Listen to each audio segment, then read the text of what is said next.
আপনার নাম কি ভাই? আপনার নাম কি? হ্যাঁ, সাকিব। সাকিব ভাইকে আমি ডলার দিলাম এক ব্রিফকেস, এবং তিনি তেলের মালিক মনে করেন।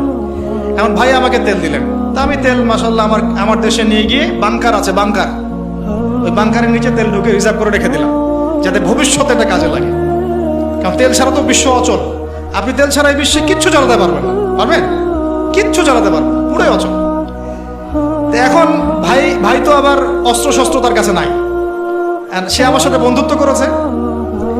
এখন আমি তাকে বোঝাচ্ছি যে আপনার তো নিরাপত্তার জন্য অস্ত্র দরকার, আপনার আশপাশে অনেক শত্রু আছে, ইরান আছে আপনার পাশে, যদি হামলা করে আপনার শত্রুরা তো অভাব নাই, তাহলে অস্ত্র কিনতে হবে না আপনার? ও বলছে হ্যাঁ কিনতে হবে। তো তাহলে অস্ত্র তো আপনি বানাতে পারেন না, সেই প্রযুক্তি আপনার নাই। আমার দেশে অনেক অস্ত্র আছে, এগুলো আপনাকে দেই, আপনি ডলার দিয়ে এগুলো কিনে নেন। প্রথমে যে ডলারটা আমি ওকে দিয়ে তেল নিয়েছি, ওই ডলারটা আমি আবার ওর কাছ থেকে নিয়ে আমার অস্ত্র দিলাম ওকে। লাভকার, বুঝেন নাই মনে হয়? প্রথমে আমি দিয়েছি ওকে ডলার, সাকিবকে, সাকিব দিয়েছে আমাকে তেল। সেই তেল নিয়ে আমি আমার দেশে রিজার্ভ করেছি, তেল তো আমার থাকলোই। আর আমার ডলার হলো কারেন্সি, সুপিরিয়র কারেন্সি, যা দিয়ে অন্য কারেন্সির মান নির্ধারণ করা হয়। এবার ওকে বুঝালাম তোমার অস্ত্র নাই, তো ও বলছে তো আমার তো প্রযুক্তি নাই, তাহলে আমাকে আপনি কিছু অস্ত্র বিক্রি করেন আমার কাছে। তা আমি কিছু অস্ত্র, আমার তো অস্ত্রের অভাব নাই, আমি যত ইচ্ছা এগুলো বানাতে পারি। যেটা বানাচ্ছি ওর চেয়ে অত্যাধুনিকটা আমার কাছে আছে। ওকে এমন কিছু দিব না যেটা দিলে ও আবার আমাকে আক্রমণ করতে পারে। ওকে এমন অস্ত্রই দিব যেটা আমার প্রতিহত করার ক্ষমতা আছে। ব্যালিস্টিক মিসাইল ওকে দিব না, ওকে অন্য কিছু দিব। আমি এখন ওকে অস্ত্র কিছু দিলাম, ওই যে ডলারটা প্রথমে দিয়েছি ওইটা আবার সে আমাকে দিয়ে দিল। কিছু কি বুঝলেন? এইটাই চলতেছে আরবের মধ্যে। অথচ এই সার্কাসটা কিম জং উন অনেক বেশি বুঝেছে আগে। ও বলছে তোদের সাথে চলি না, আমি চায়নার সাথে চলবো, রাশিয়ার সাথে চলবো, এই যে অস্ত্র বানাবো। দেখেন নাই কয়দিন আগে গোলগাপ্পু একটা মানুষ আসে আর বলে যে এই যে মিসাইল চালাচ্ছি, দেখেন নাই? ও ভালো কাজ করছে তার মাশাআল্লাহ। হ্যাঁ, আমি সে মুসলিম না, কিন্তু বলছি যে ওই সেন্সে সে ভালো কাজ করছে। এই নিয়ন্ত্রণটা ওরা দখল, জায়নিস্টরা নিয়ে নিয়েছে, জায়গার, ভৌগোলিকত্বের, মিডিয়ার, প্রযুক্তির, অস্ত্রশস্ত্র, তেলের, সবকিছুর।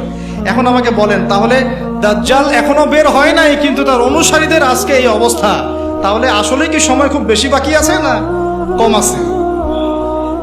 আস্তে আস্তে বিশ্ব এদিকে যাচ্ছে। তবে সুসংবাদ, আমাদের জন্য সুসংবাদ হচ্ছে এই সময়টা আস্তে আস্তে আস্তে অনেক মুসলমান শাহাদাত বরণ করবে ইনশাআল্লাহ, এবং তারা জান্নাতে শহীদ হয়ে পাখি হয়ে যাবে ইনশাআল্লাহ।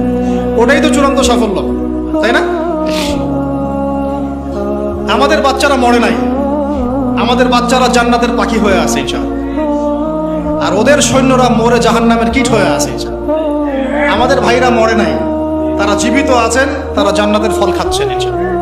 আমাদের মায়েরা বোনেরা মরেন নাই, তারা এখনো জীবিত জান্নাতে আছে, এবং তারা এই দুনিয়াতে আরো বারবার ফিরে আসতে চাচ্ছেন। এখন আল্লাহ আমাদেরকে আরো একবার ফিরিয়ে দিন, আবার শহীদ হয়ে আপনার কাছে আসবো। ওরা এই দাবি করছে আল্লাহর কাছে। আমাদের বোনরা মরে নাই, আমাদের ভাইরাও মরে নাই, আমাদের বাচ্চারাও মরে, কারণ এই জীবনটাই চূড়ান্ত জীবন না। তার মানে এই না যে আমরা ওদের এগুলো মেনে নিব। একজন ফিলিস্তিনি বাচ্চা যতদিন জীবিত আছে এই যুদ্ধ চলবে ইনশাআল্লাহ। আমরা পারি না, কি হয়েছে? ওরা তো পারে, দোয়া করবো আমরা তাদের জন্য। আর আমরা এই হাদিস খুব ভালো করেই জানি যে খোরাসান থেকে ব্ল্যাক ফ্ল্যাগস যাবে, এমন একটা জৈশ যাবে, ফালা নি'মাল জৈশু জৈশুহা, না ফালা নি'মাল আমিরু আমিরুহা ওয়ালা নি'মাল জৈশু যালিকাল জৈশ। কতই না উত্তম সেই বাহিনীর আমির, আর কতই না উত্তম ওই সেনাবাহিনী। আল্লাহ নবীজি বলছেন তারা যুদ্ধ করতে করতে করতে করতে বাইতুল মুকাদ্দাস পর্যন্ত জয় করবে, পৃথিবীর কোনো পরাশক্তি ওকে ঠেকাতে পারবে। আর যদি সেটা এই বিশ্বে হয় তাহলে আমরা বুঝতে পারছি এরা কারা হবে। যদি সেটা এখন হয়ে যায় আগামী 10-20 বছরের মধ্যে, আল্লাহ ভালো জানেন, আমরা জানি না, 100 বছর পরেও হতে পারে, তাহলে আমরা বুঝতে পারছি তারা কারা হতে পারে। আমরা তো বুঝতে পারছি ওয়ার্ল্ডের মধ্যে কারা কি করছে। হ্যাঁ, যাদের প্রতি মহব্বত রাখলে আপনাকে আবার বলছে আপনি মুনাফেক, টাটকা মুনাফেক, তাজা মুনাফেক, অমুক মুনাফেক। আল্লাহ সুবহানাহু ওয়া তাআলা এদের ভাগ্যে হেদায়েত থাকলে হেদায়েত দান করুন, না থাকলে আল্লাহ পাক এই কলঙ্ক, এই উম্মাহকে এগুলো থেকে কলঙ্ক মুক্ত করুন। শেষ করি। এখন সুসংবাদ কি? সুসংবাদ হচ্ছে, এটা তো সুসংবাদ গেল গেলই,